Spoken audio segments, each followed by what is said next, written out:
little more on the word, on what humanity is and what human rights are.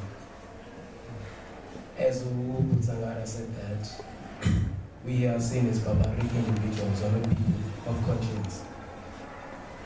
Let me add to the note that the term which says everything began in Africa, it is quite true. They will not tell you about the kingdom of Timbuktu. They will not tell you about the Timbuktu manuscripts.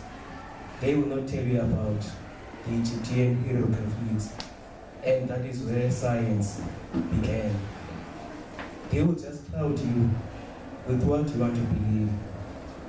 They want you to believe, and you must not go beyond the diaspora, but you must always ask yourself, who am I? As even evolution says, life began in Africa.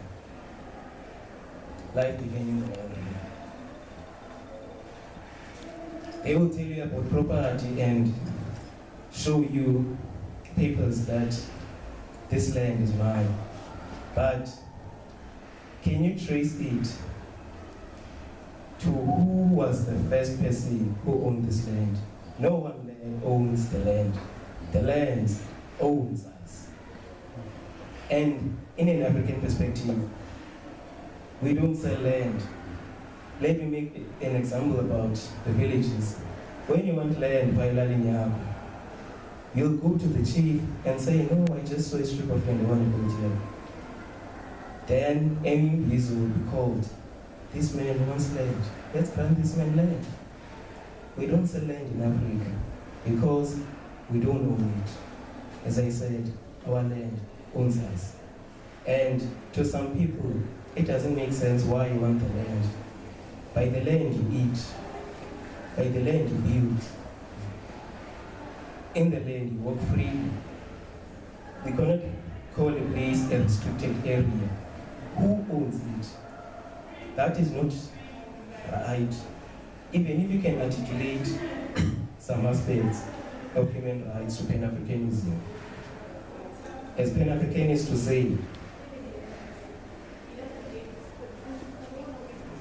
we accept all those who will accept African majority rule because this is Africa for Africans.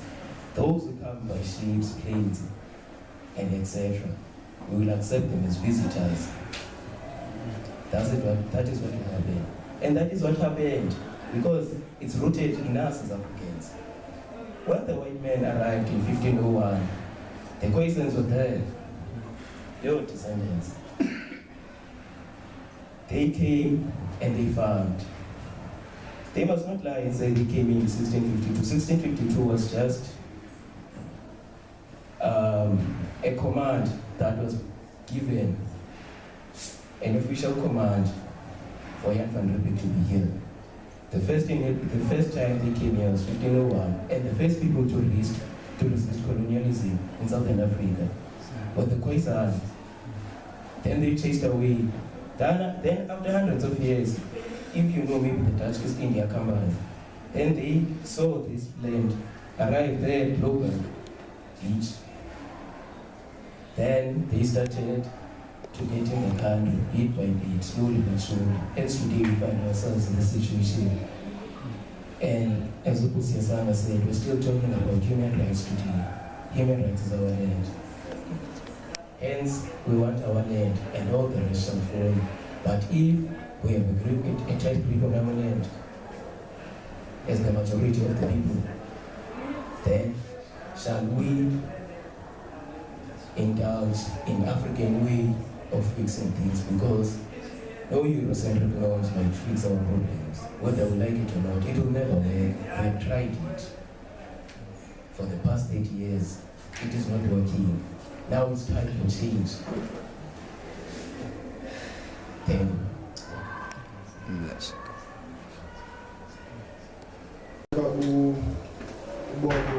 Is sort of given the preamble of this plan. That we are not going to have a conventional lecture. We want to have a discussion, and ours is just maybe to, kick off give a preamble. You know, when the match starts, even with soccer, you have only, you know, two players probably at the center who open up the thing, and then it becomes the game for every player in the field. So we're attempting to do something of that sort. So without further ado,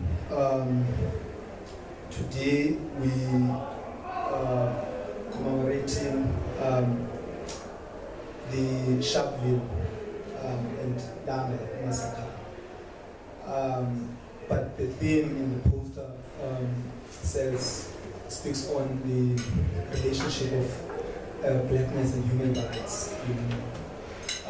But before we get into that discussion, I feel the need to just give a brief history of how even the day here in the country came about and all of that.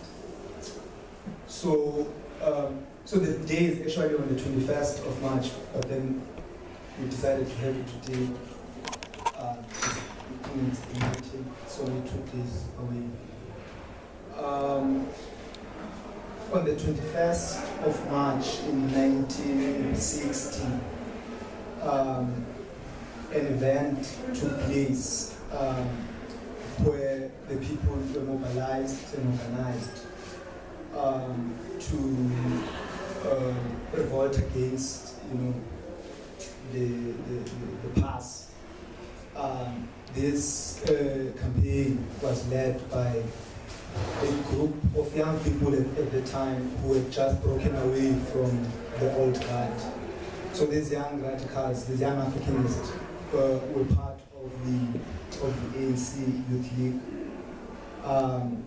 Even from the inception when they formed the ANC Youth League, they always had a tension with the elders who led the movement, and that the elders always had a very